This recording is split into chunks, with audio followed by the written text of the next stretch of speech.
Segunda Pedro, capítulo 1. Eu, Simão Pedro, servo e apóstolo de Jesus Cristo, escrevo essa carta a vocês que, por causa da bondade do nosso Deus e Salvador Jesus Cristo, receberam uma fé tão preciosa como a nossa. Que a graça e a paz estejam com vocês e aumentem cada vez mais por meio do conhecimento que vocês têm de Deus e de Jesus, o nosso Senhor. O poder de Deus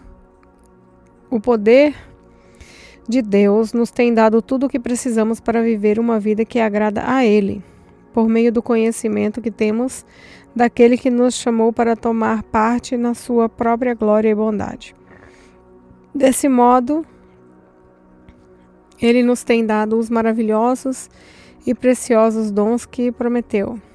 Ele fez isso para que, por meio desses dons, nós escapássemos da imoralidade que os maus desejos trouxeram a este mundo e pudéssemos tomar parte na sua natureza divina. Por isso mesmo, façam todo o possível para juntar a bondade à fé que vocês têm. A bondade juntem o conhecimento. E ao conhecimento, o domínio próprio. E ao domínio próprio, juntem a perseverança, e a perseverança, a devoção a Deus. A essa devoção, juntem a amizade cristã, e a amizade cristã, juntem o amor. Pois são essas as qualidades que vocês precisam ter.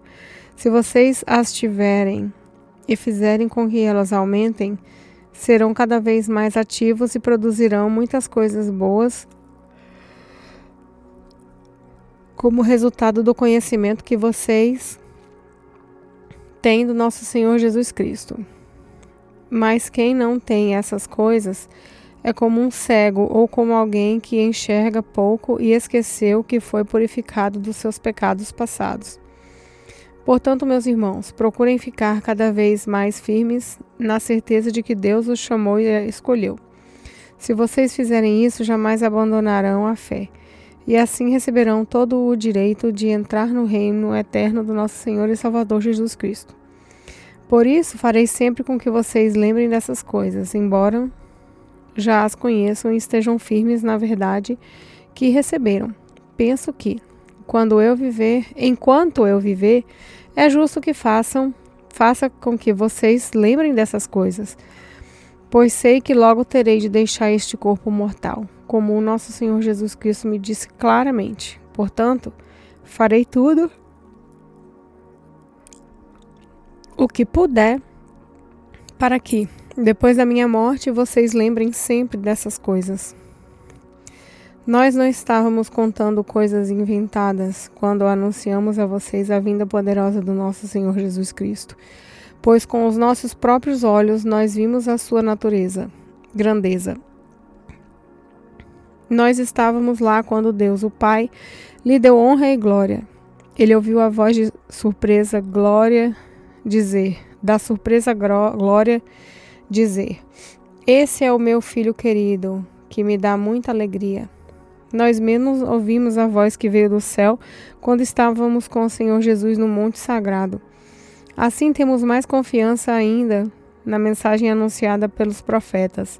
Vocês fazem bem em prestar atenção nessa mensagem, pois ela é como uma luz que brilha em lugar escuro, até que o dia amanheça e a luz da estrela da manhã brilhe no coração de vocês. Acima de tudo, porém, lembrem disso, ninguém pode explicar por si mesmo uma profecia das Escrituras Sagradas, pois nenhuma mensagem profética veio da vontade humana, mas as pessoas eram guiadas pelo Espírito Santo quando anunciavam a mensagem que vinha de Deus.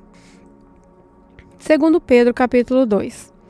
No passado, apareceram falsos profetas no meio do povo, e assim também vão aparecer falsos mestres entre vocês. Eles ensinarão doutrinas destruidoras e falsas e rejeitarão o mestre que os salvou. E isso fará com que caia sobre eles uma rápida destruição.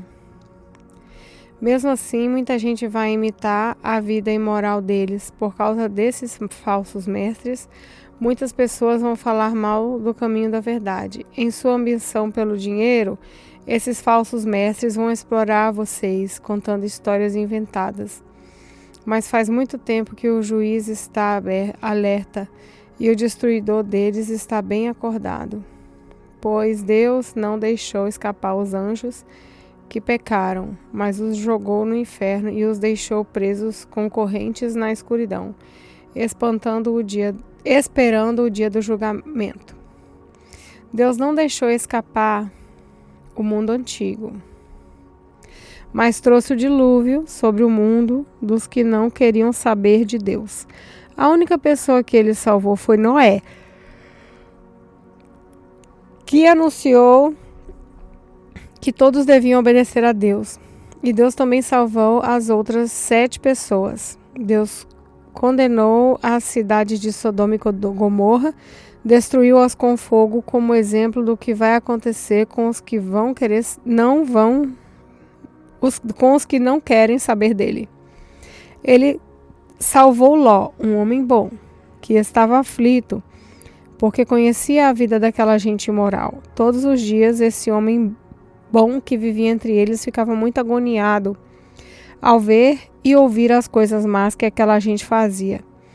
Tudo isso nos mostra que o Senhor sabe como livrar das aflições as pessoas dedicadas a Ele e também sabe como guardar os maus debaixo do castigo para o dia do juízo, para o dia do julgamento. Ele castigará especialmente os que seguem os seus próprios desejos imorais e desprezam a autoridade dele. Esses falsos mestres são atrevidos e orgulhosos. Eles não têm nenhum respeito pelo glorioso seres celestiais e os insultam. Ora, até mesmo os anjos, sendo muito mais fortes e poderosos do que esses falsos mestres, não os acusam com insultos na presença do Senhor. Mas esses homens agem por instinto, como os animais selvagens que nascem para serem caçados e mortos. Eles xingam aquilo que não entendem. Por tudo isso, eles serão destruídos como animais selvagens e pagarão com sofrimento o sofrimento que causaram aos outros. Eles têm prazer em satisfazer em pleno dia os seus desejos imorais. Quando se reúnem com vocês, são uma vergonha e um escândalo, divertindo-se o tempo todo com os seus modos enganosos. Não podem ver uma mulher sem a desejarem, e o seu apetite pelo pecado nunca fica satisfeito. Enganam as pessoas fracas e só pensam em ganhar dinheiro. Eles estão debaixo da maldição de Deus. Andam perdidos porque se desviaram do caminho certo, seguem o caminho de Balaão, filho de Beó, que cobiçou o dinheiro que ia receber fazendo mal, e foi repreendido por causa do seu pecado, pois uma jumenta falou com uma voz humana e acabou com as loucuras do profeta. Esses falsos mestres são como poços sem água e como nuvens levadas pelo vento. Deus reservou para eles um lugar na mais profunda escuridão. Eles dizem coisas orgulhosas e loucas, e com os seus desejos impuros e imorais, enganam as pessoas que estão quase escapando daqueles que vivem no erro. Prometem liberdade a essas pessoas, mas eles mesmos são escravos do hábito imoral. Pois cada pessoa é escrava daquilo que a domina. Portanto, aqueles que chegaram a conhecer o nosso Senhor e Salvador Jesus Cristo e que escaparam das imoralidades do mundo, mas depois foram agarrados e dominados por elas, ficam no fim em pior situação do que no começo, pois teria sido muito melhor que eles nunca tivessem conhecido o caminho certo do que depois de o conhecerem, voltarem atrás e se afastarem do mandamento sagrado que receberam. O que aconteceu a essas pessoas prova que são verdadeiros esses ditados. O cachorro volta ao seu próprio vômito e a porca lavada volta a rolar na lama. 2 Pedro, capítulo 3. Meus queridos amigos, essa é a segunda carta que estou escrevendo a vocês. Nessas duas cartas, procuro despertar pensamentos puros na frente de vocês, fazendo com que lembrem dessas coisas. Quero que lembrem das palavras ditas há muito tempo pelos santos profetas e do mandamento do nosso Senhor e Salvador, que foi dado a vocês por meio dos apóstolos que anunciaram o Evangelho a vocês. Primeiro, vocês precisam saber que nos últimos dias vão aparecer homens dominados pelas suas próprias paixões. Eles vão zombar de vocês, dizendo: ele prometeu vir, não foi? Onde está ele? Os nossos pais morreram e tudo continua do mesmo jeito que era desde a criação do mundo. Esses zombadores esquecem de propósito que há muito tempo Deus deu uma ordem e os céus e a terra foram criados. Esquecem que a terra foi formada da água e no meio da água e também pela água do dilúvio do mundo antigo foi destruído. Mas os céus e a terra que agora existem estão sendo guardados pela mesma ordem de Deus, a fim de serem destruídos pelo fogo. Estão sendo guardados para o dia do julgamento e da destruição dos que não querem saber de Deus. Meus queridos amigos, não esqueçam isso. Para o Senhor, um dia é como 1000 anos e 1000 anos como um dia. O Senhor não demora a fazer o que prometeu, como alguns pensam. Pelo contrário, Ele tem paciência com vocês, porque não quer que ninguém seja destruído, mas deseja que todos se arrependam dos seus pecados. Porém, o dia do Senhor chegará como um ladrão. Naquele dia, os céus vão desaparecer com um barulho espantoso e tudo o que há no universo será queimado. A terra e tudo o que existe nela vão sumir. Sabendo que tudo isso vai ser destruído assim, então que tipo de gente vocês precisam ser? A vida de vocês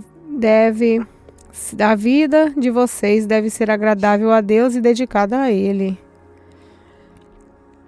Esperem a vinda do dia de Deus e façam o possível para que venham logo. Naquele dia os céus serão destruídos como fogo e tudo o que há no universo ficará derretido. Porém Deus prometeu e nós estamos esperando um novo céu e uma nova terra, onde tudo será feito de acordo com a vontade dele. Por isso, meus amigos, enquanto vocês esperam aquele dia, façam o possível para estar em paz com Deus, sem mancha e sem culpa diante dele. Lembrem que a paciência do nosso Senhor é uma oportunidade para vocês serem salvos, pois o nosso querido irmão Paulo, com a sabedoria que Deus lhe deu, escreveu a vocês sobre esse assunto. E foi assim mesmo que ele disse em todas as suas cartas quando escreveu a respeito disso. Nas cartas dele, há algumas coisas difíceis de entender, como que os ignorantes e os fracos na fé explicam de maneira errada, como fazem também com outras partes da Escritura Sagrada. E assim, eles causam a sua própria destruição. Mas vocês, meus amigos, já sabem disso? Portanto, tomem cuidado para não serem levados pelo erro de pessoas imorais e para não caírem da sua posição segura. Porém, continuem a crescer na graça e no conhecimento do nosso Senhor e Salvador Jesus Cristo. Glória a Ele, agora e para sempre. Amém.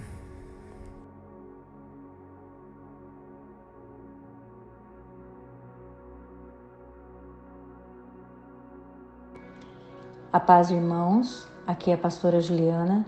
Vamos fechar nossos olhos e entrar em um pequeno período de oração.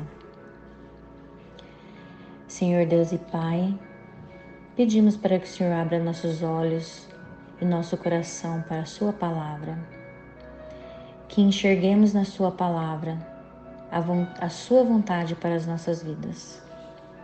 Que o Espírito Santo escreva a Tua lei nos nossos corações e que sejamos capazes de cumpri-la, mediante o Teu poder. Senhor, sê conosco todos os dias da nossa vida. Nós te amamos, nós te agradecemos por tudo. Em nome de Jesus, amém.